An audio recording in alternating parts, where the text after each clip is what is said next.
Tom McCormick, Executive Director of the California Craft Brewers Association, and we're filming another in this series of educational videos. And we're here today at Sierra Nevada Brewing Company in Chico, California, of course. And I'm here with Cheri. You want to introduce yourself? Yeah, I'm Cheri Chastain. I'm the Sustainability Manager here for the brewery. What that means basically is I'm responsible for maintaining our existing sustainability program, our water conservation efforts, our energy monitoring and usage, our recycling and zero waste efforts, along with a host of other programs that we have at the brewery. And we're going to be talking about some sustainability practices that breweries of all sizes can partake in. We're standing in front of a massive array of solar panels here, but Cheri's going to talk about some of the things that you do here at Sierra Nevada and some of the things that you think might apply to breweries of any size. Well, energy is a big input into any brewing operation. You have your electrical inputs, you also have your thermal inputs, and both of those are very expensive, especially in California.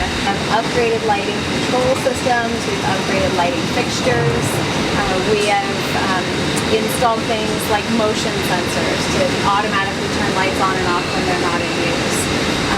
Computers, getting employees to turn computers off at the end of the day. You know, there are a lot of really simple things that you can do to reduce your energy consumption.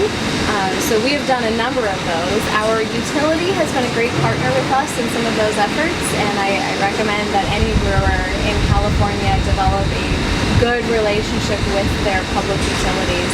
They have a lot of rebates available. If you have a project that will save electricity or even thermal energy, they can oftentimes offer you a customized rebate to help offset the cost of some of those things. And we've taken advantage of rebates for lighting upgrades and equipment upgrades that save energy. Variable frequency drives on pumps and motors is another really simple thing that all brewers should be doing on all of their pumps and motors throughout. Our utility was offering rebates for those, so that's another, again, maintain that relationship with your utility. Can you explain exactly what that is?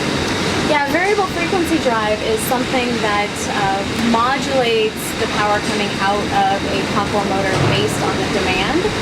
So a lot of times a pump, for example, will come on and it's all or nothing.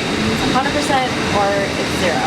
If you have a variable frequency drive, it will modulate how much energy is going into that pump based on how much demand is placed on it. So if you only need to run it at 50% capacity or 50% speed, it will give it 50% power. Right. So is that something that can be retrofitted, or when you can into an existing pump? Absolutely, yeah. So existing pumps that are out there, you can put variable frequency drives on. Is there a very big, are those expensive? Is it a very big upfront cost? It's not a huge upfront cost, and typically it's going to pay for itself rather quickly. Yeah, so look for those things. Variable frequency drives and lighting are two of the big things that are going to pay for themselves very quickly. We've changed a lot of our lighting. Any of our high bay fixtures, so things in warehouses, things in the bottle shop, anything that's a high elevation, we use T5, which is the most efficient linear fluorescent available. A lot of times you're using the big fatter bulbs are the ones that are going to use a lot of electricity. So retrofitting those down to T5s, offices down to T8 linear fluorescents. But LEDs are very expensive. Well, that's what I'm thinking. You have put in quite a few LEDs here, haven't you? We've put in a handful, yeah. We're transitioning. LEDs are really expensive. Is there a long return on investment with those? Yeah. Yeah, there is. And most of that depends on your utility. If your utility offers a great rebate and makes it cost comparable to a fluorescent, then that's perfect. So yeah, there's a lot of easy ways to address your electricity usage. Where do you put motion detectors in work areas or restrooms or office space? Or Yes. All of the above. Yeah.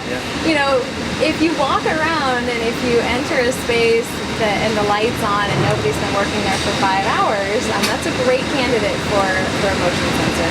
The motion sensing has really taken off in the last, 5 to 10 years. And Now there are motion sensors that are actually coupled with ambient light sensors. So it can sense movement in a space. It knows you're here. It knows that you're in the area, but it also knows that you have enough sunlight coming in through the windows or the skylights.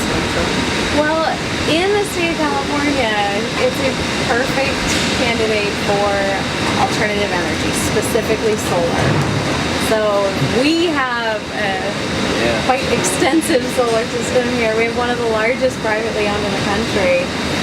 Doesn't need to be that big. The cost has come down considerably in the last 5 years, and there are still a lot of incentives out there. You can still get the 30% federal tax credit, which it helps out quite a bit, obviously. And then there are still some smaller level incentives through the utilities. All right, should we hit on the next stop? Good. Let's go.